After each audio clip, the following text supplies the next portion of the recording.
Do you know who did the thing that they did when they did what they done when they done what they did?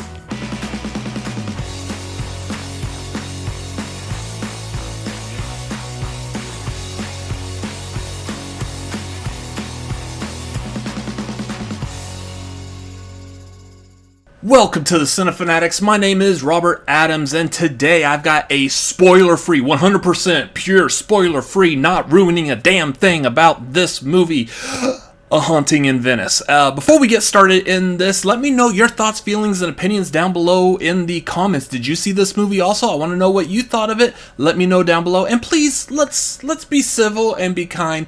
No spoilers down below, please, and thank you. Awesome. Anyways, also before we get moving on, I want to let you know I will be going to Fantastic Fest this year, so make sure you subscribe and follow me. I will be doing reviews for Toxic Avenger, The Creator, Totally Killer, like all these great movies that are premiering, and I might have some fun stuff to go along with it. So make sure you subscribe and follow us, and let's jump into this. Kenneth Branagh's new Hercule Poirot movie, sorry about that, that was terrible, god awful. His new movie came out this weekend, and yeah, kind of an interesting movie. I love a good whodunit. Whodunits are a lot of fun. I think like the last good one was that Glass Onion from Rian Johnson, the Knives Out movie, and like I enjoyed it. I feel like I solved like almost all of that, not quite all of it, but I do enjoy watching these and trying to figure out all the clues and trying to guess it.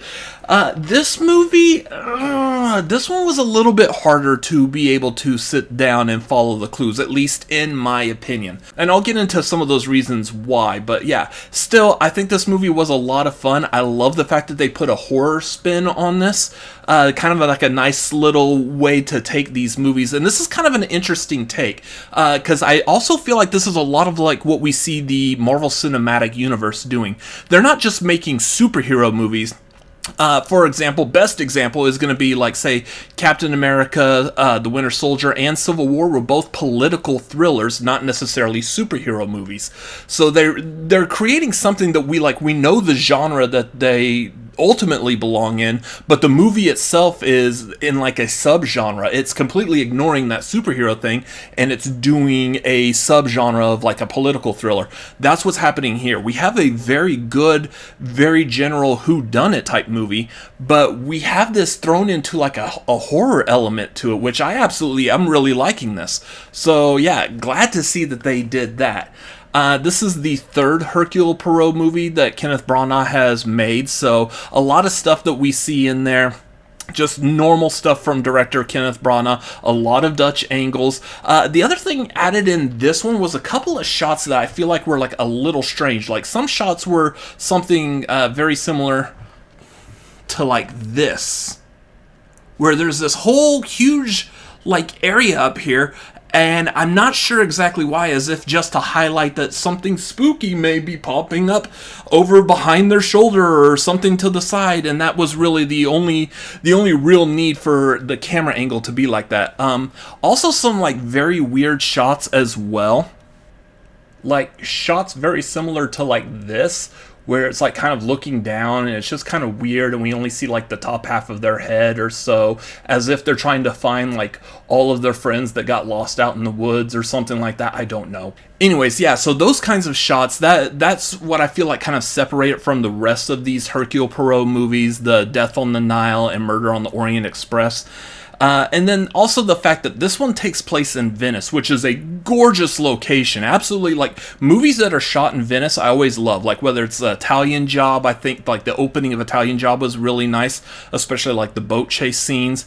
You've also got pretty much most of, like, the first half or 3/4 of Spider-Man No Way Home take place in Venice, including a major like water fight. So yeah, I think it's a fantastic, it's great, breathtaking location to shoot in, and I really like that in here. Now, most of this movie is confined to this one house, so we don't see very much of like the neighborhoods of Venice except at the very beginning and the very end. But otherwise, yeah, it's got this very spooky feel. There's this lore and everything about this house, and that kind of really sets up like what exactly we're diving into with this particular mystery. You've got Hercule Poirot, who is retired, who is done with taking cases. He's living the good life, sheltered in Venice. He's put up basically his house. He's got people that are trying to get him to solve cases, like he's Encyclopedia Brown, and they're stopping by his garage to put 25 cents in his box. There's a reference for you. But otherwise, he doesn't want any part of that world anymore. And he gets invited by a friend, coworker, acquaintance, to go to a seance, and then the ball just rolls from there. So yeah, it's an interesting premise, and it does separate itself out from the rest of the Hercule Poirot movies very nicely because of that. And I love that setup. As for how well this movie works as a whodunit, I do feel like this movie was a lot more convoluted than the previous movies. The other previous movies had like star-studded casts, like you knew almost everyone. They were all like very, like maybe not A-list actors, but they were on their way. They're names that you have heard of and you know. This movie, not so much. They kind of scaled back on like the most popular faces. Of course, you got Tina Fey in there, Jamie Dornan, and you've also got the kid from Belfast, who was actually Jamie Dornan's son in Belfast, and I believe he's also playing Jamie Dornan's son in this movie as well. And then, of course, you've got the always wonderful Michelle Yeoh as like the medium of this movie, who's leading the seance. And yeah, just that's about it as far as your major star power. Almost everyone else involved with this movie I may have seen before here and there. I just don't recall like face to name right off the bat. So yeah, that made it a little confusing in that like at least a couple of people looked the same depending on the dark light that we're in. Like white people all look the same. I get it. I know we do. Sure. But yeah, a couple of them looked similar, so it was kind of hard to really determine which person are we talking about, especially if you don't quite get like the names when they rattle off the names and they introduce all these people like towards the beginning. There's a lot of stuff going on at the beginning of this movie. While we're in Venice, what's going on with this seance, why we're going to the seance, who's the people involved in the seance, and then moving on to the actual like murder and the mystery and the case and everything. So there's a lot that goes on at the beginning of this movie, and it makes it kind of hard to follow. At some point, I do feel like I just was watching this movie just like, all right, well, screw it. I'm not going to try to figure out who's the murderer in this one.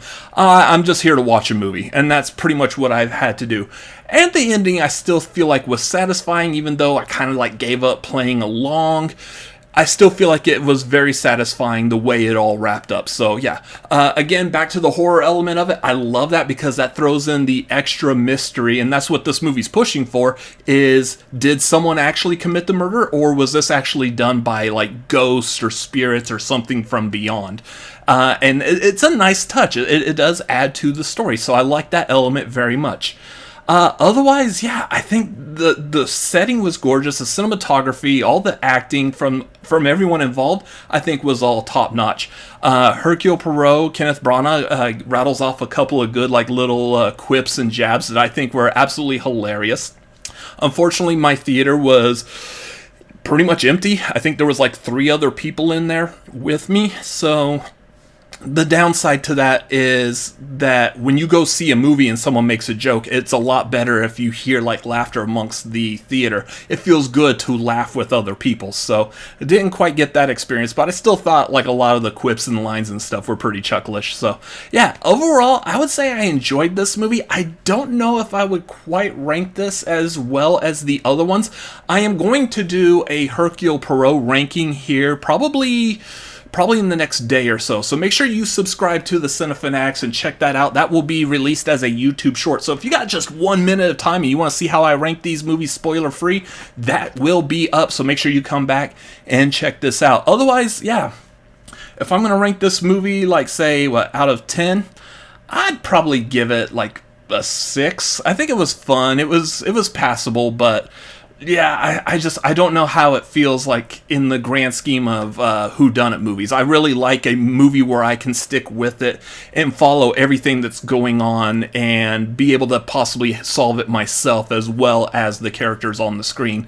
And I don't feel like I got that out of this movie, but still a very well made, very well orchestrated. So yeah, I do recommend checking it out. Would I recommend go see it in a theater? Sure, for the horror elements, the jump scares. Yeah, those are a lot of fun in a dark theater, but otherwise, I would probably suggest maybe hold off if that's not quite your bag, if you're not really interested in jump scares in a theater. Nothing really like too horrific in this. There's no like gore or anything, so if you don't like horror movies because of goriness, you don't have to worry about that in this movie.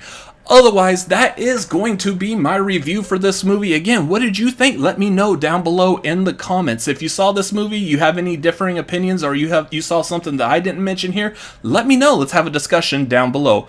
Make sure you follow us on social media. We are at Cinefanatics, at the Cinefanatics on Twitter and Instagram. You can follow me personally at Robert Adams MLP on Twitter, Instagram, Letterboxd, also youtube.com/@RobertAdamsMLP. And again, I will be visiting Fantastic Fest this year, so make sure you are subscribed and following us for all those goodies. That's going to do it for this review, and we will see you on the next one. Good night. I don't know why he's twisting. He's not evil.